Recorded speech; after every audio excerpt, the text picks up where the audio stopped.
أعوذ بالله من الشيطان الرجيم بسم الله الرحمن الرحيم والصلاة والسلام على رسول الله سيدنا ومولانا محمد وآله وصحبه ومن والاه السلام عليكم ورحمة الله وبركاته بكينا لين دنيو دي لين زيارة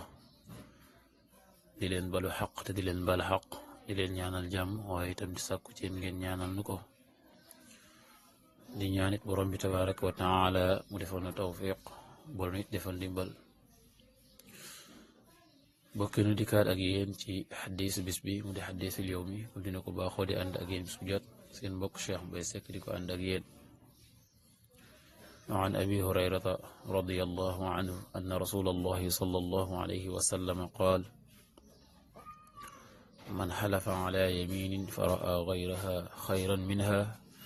falyukaffir an yaminihi walyafcal alladi huwa xayr rawaahu muslim abu hurayra yal na yàlla dolli ko ngërëm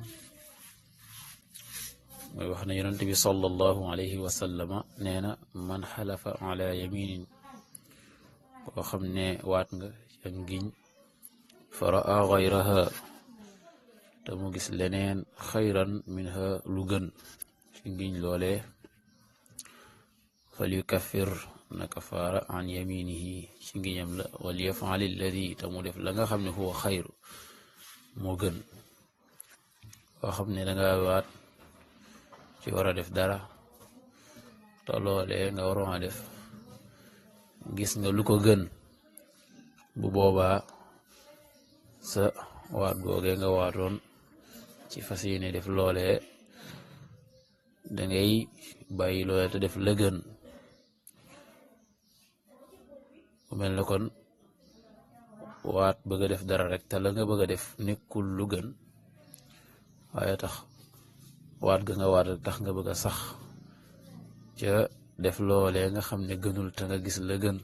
yiw nekk ca mu gën ci yow boobaa yëlul ci jullit bi yonent bi nee na ku ko def bàyyi la nga xam ne waatoon nga ko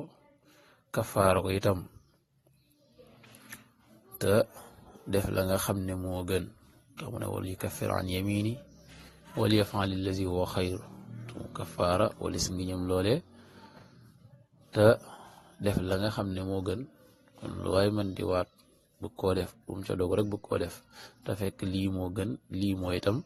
la yàlla gërëm na bàyyi la nga xam ne gënul te kafaaru la te def la gën yàlla na yàlla defal tawfiq defal ndimbal in uridu al islah mastata'tu wa tawfiqi illa billah wasalaamu alaykum wa rahmatullahi wa barakatuh